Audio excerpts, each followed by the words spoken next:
How did women look in famous paintings? And how much did their images match reality?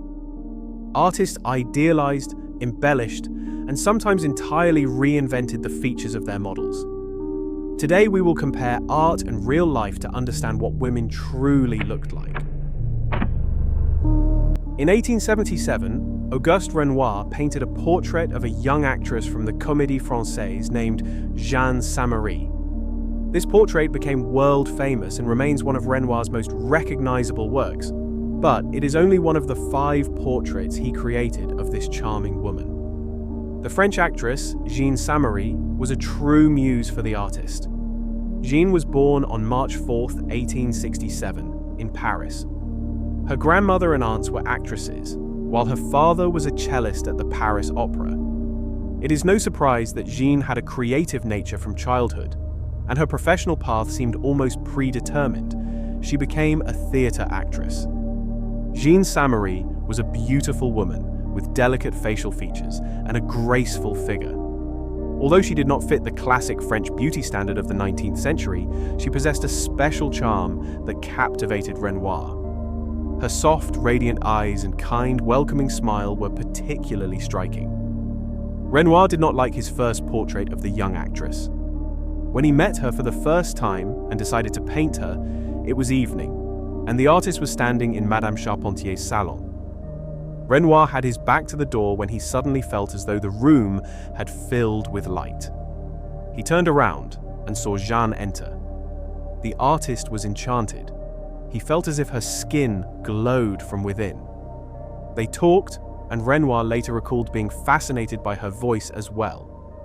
By then, Jeanne Samary was already a fairly well-known actress, and she agreed to pose willingly, knowing that a portrait painted by Renoir could bring her even more fame. Her parents commissioned the portrait. There is no direct evidence of a romance between the artist and his model, but contemporaries noted that Jeanne was clearly in love. The famous portrait in the emerald dress was the second one Renoir painted. Even though the girl in the painting looks like a beauty, Jeanne herself was not considered exceptionally attractive. She had a rather broad face, a heavy chin, and a large bust. She lacked the refined appearance of an aristocrat, wore a simple hairstyle, and in general was a woman of modest origins. But her charm decided everything. She had the rare gift of making people fall in love at first glance with just her smile. When Jeanne walked onto the stage, the entire audience was delighted. She smiled naturally and openly, something high society women rarely did, which is why most aristocratic portraits of the time appear so restrained. To be honest, Renoir greatly idealized Jeanne's appearance in his portraits, but the actress trusted him, understanding that no photograph could convey her natural charm. Beauty is, after all, in the eye of the beholder. When Jeanne Samary's portrait was shown at the Third Impressionist exhibition in 1877, Renoir received heavy criticism. People mocked the painting. Some even said that the woman's hands looked as if they were covered with scales. Yet others were captivated by it. The third portrait, more precisely a study, was painted by Renoir in 1878 and is now housed in the National Gallery of Art in Washington. It is perhaps the strangest of all. That same year, Renoir created a full-length portrait which you may have seen in the Hermitage. She is depicted against a backdrop of theatre curtains, wearing an elegant evening gown with a train and a deep décolleté. Her appearance in the portrait is, of course, embellished, yet this is exactly how Jeanne wished to see herself, secretly aspiring to resemble the women of high society. Jeanne had placed great hopes on this formal portrait. However, the public barely noticed it, and she was so disappointed that she refused to buy it back. There is also a fifth portrait of the actress. In this final image, she looks very gentle, youthful, and sweet, but the unique magic of her charm, the one captured in Renoir's most famous portrait, could not be recreated. Jeanne died at the age of 32 from typhoid fever, but before that she managed to leave her acting career behind and marry the son of a wealthy broker, despite his parents' disapproval. None of the groom's relatives attended the wedding. Jeanne became the mother of 2 daughters, both of whom later became actresses. She also tried her hand at writing and lived as a happy wife and mother. The fatal beauty Jeanne Morris is known to everyone from the paintings of Dante Gabriel Rossetti. Jeanne was born in Oxford. Her father was a stableman, and her mother worked as a laundress. The same unenviable fate awaited Jeanne herself had it not been for a stroke of luck.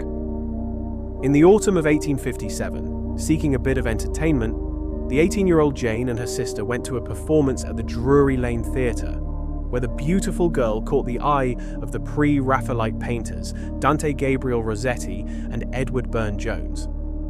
Jeanne's beauty did not at all conform to the beauty standards of the time. Thin and tall, with porcelain skin, a heavy chin, a rather prominent nose, large, deep-set grey eyes, and full, sensual lips.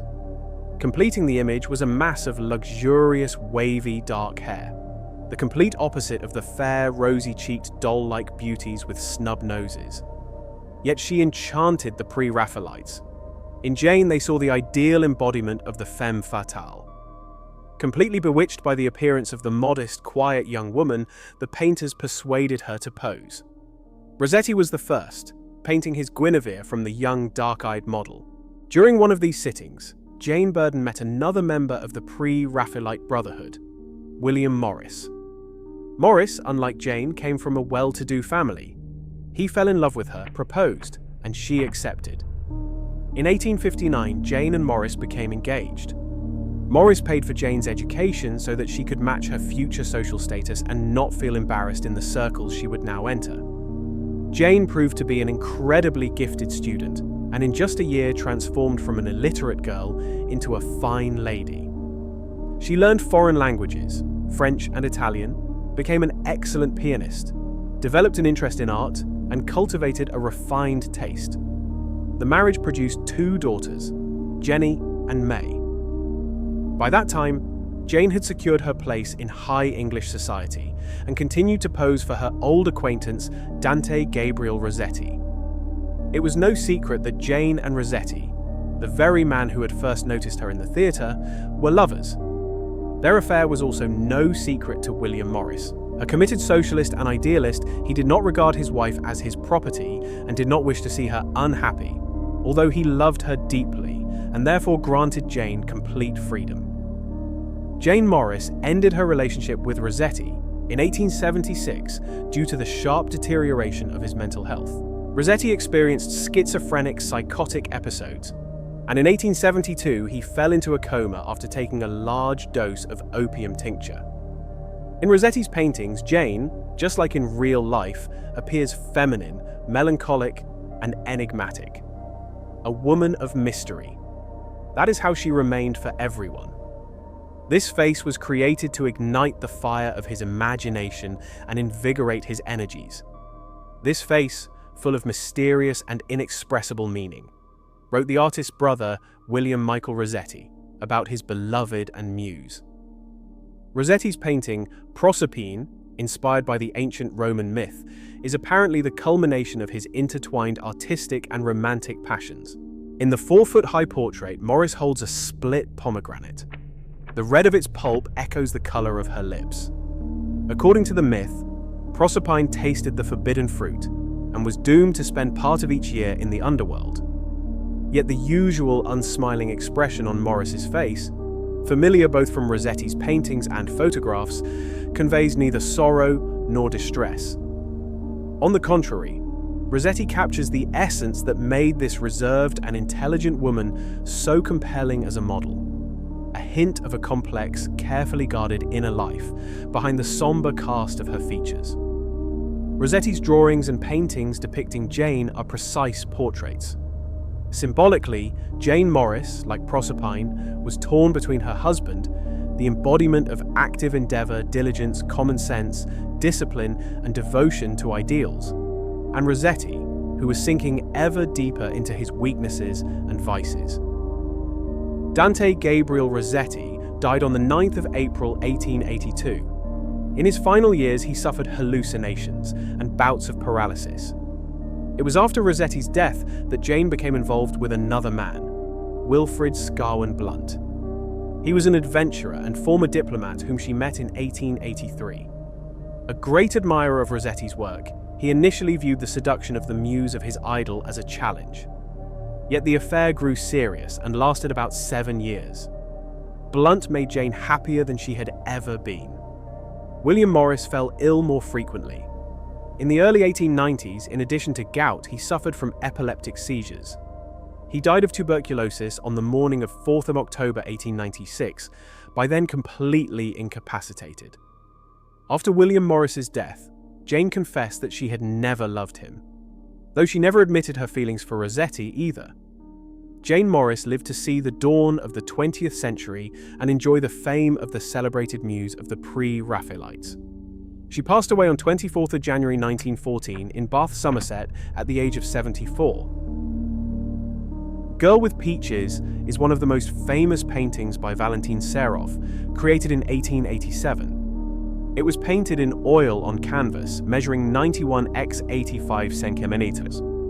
The work portrays 11-year-old Vera Mamontova, daughter of a well-known entrepreneur. The artist succeeded in conveying the naturalness of life, the immediacy of the moment, and the purity of youth. Painter Valentin Serov often visited the home of the patron Sava Mamontov. Mamontov raised 5 children, who grew up in an atmosphere of warmth and family affection. In the summer of 1887, 11-year-old Vera Mamontova ran into the room where guests had gathered, holding a peach in her hand. It is hardly surprising that she, out of all 5 children, drew the artist's attention.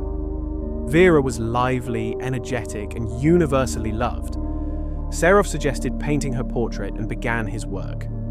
The process lasted almost 3 months. For Vera, still a child, posing seemed unbearably dull. Serov himself recalled that for the girl, it was pure torment, sitting at the table every day in the heat without moving. When the portrait was finished, the artist gifted it to Vera's mother. Meanwhile, Vera grew older. In Moscow, she met her future husband, Alexander Samarin, a nobleman. But his father objected to his son marrying a merchant's daughter. Only after Samarin's father passed away were the couple able to wed. Their marriage took place in 1903, when Vera was 28, and they later had 3 children. At the age of 32, Vera fell ill with pneumonia and passed away. In the 1920s, her husband was sent to a labor camp, and their daughter Liza went with him. In 1932, he died in the Gulag. As for the famous painting Girl with Peaches, it marked the beginning of Serov's rise to fame. The artist was only 22 at the time he painted the portrait. Today, the canvas adorns the Tretyakov Gallery, and thanks to Serov's talent, the name of Vera Mamontova will remain in history. Which portrait did you like the most? Serov's Girl with Peaches, or perhaps Renoir's portrait of Jeanne Samary? Write your thoughts in the comments. I'm really curious to know your opinion.